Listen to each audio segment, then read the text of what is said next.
Today we'll discuss about the performance issue. Why the performance issue occur in a computer and how it is resolved. Okay. So performance of a computer is measured by how quickly it executes the program. Means how fast a computer executes the program. Speed of the computer is affected by design of its hardware and its machine language instructions. Okay, one method of increasing the speed of the computer is to use the cache memory. So to use the cache memory, we increase the speed of the computer. Okay, so consider for example, okay, when so every program has to execute, means it must be first loaded into, to execute any program, that program must be stored in a memory, right? Already told. So when execution of program is about to begin, the program is loaded into memory. At a time, one instruction is fetched from the memory to processor via bus. So we have to fetch the instruction from memory to the processor via bus. Okay, and one copy of the instruction is stored in a cache. One copy of the instruction is stored in a cache. So even data are read into processor, one copy is placed in a cache.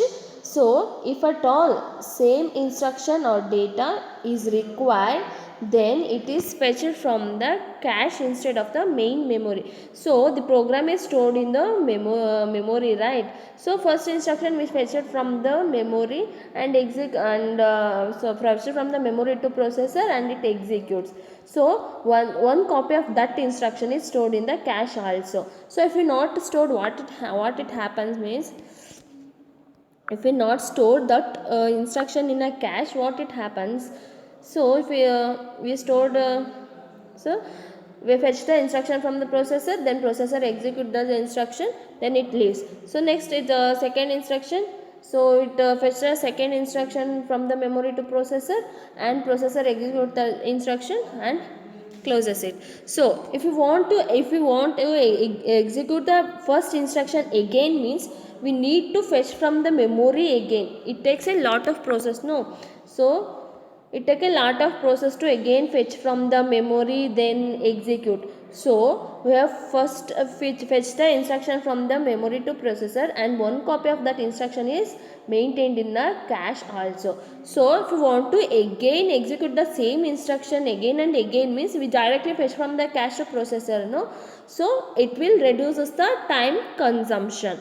So we use the cache. Even data are read into processor, one copy is placed in the cache. So if at all the same instruction or data is required, then it is fetched from the cache instead of the main memory. So if we maintain one copy in the cache, means so we directly fetch from the cache and execute, the processor executes. So if you want to maintain the data in the cache, means we have to again fetch from the memory. It takes a lot of process, no? So it will consume some time. So we go for the cache mechanism to what? Increase the performance of the computer. So access time to the cache is much faster than a main memory, since cache is placed inside the processor.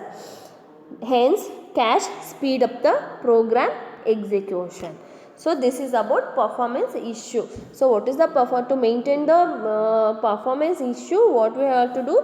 Use the cache memory. Okay, we have to fetch the instruction from the memory to processor, and one copy is maintained in the cache. So if you want to execute the instruction again and again, means we directly fetch from the cache to processor, not from the memory. It reduces the time consumption of fetching the instructions. Okay, this is about performance issue. Okay, next we move on to a processor clock. So processor clock means processor has its own timing circuit called clock. Processor defines a regular time interval called clock cycles. So length of the clock cycle is denoted by P. Length of the clock cycle is denoted by P. Then inverse of the clock cycle is clock rate.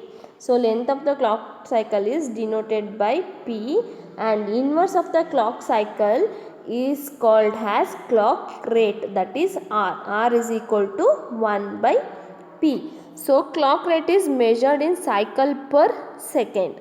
So clock rate is unit of the clock rate means it is cycle per second. SI unit of cycle per second is Henry. Okay, this is processor clock. Means processor defines a regular time interval called a clock cycle.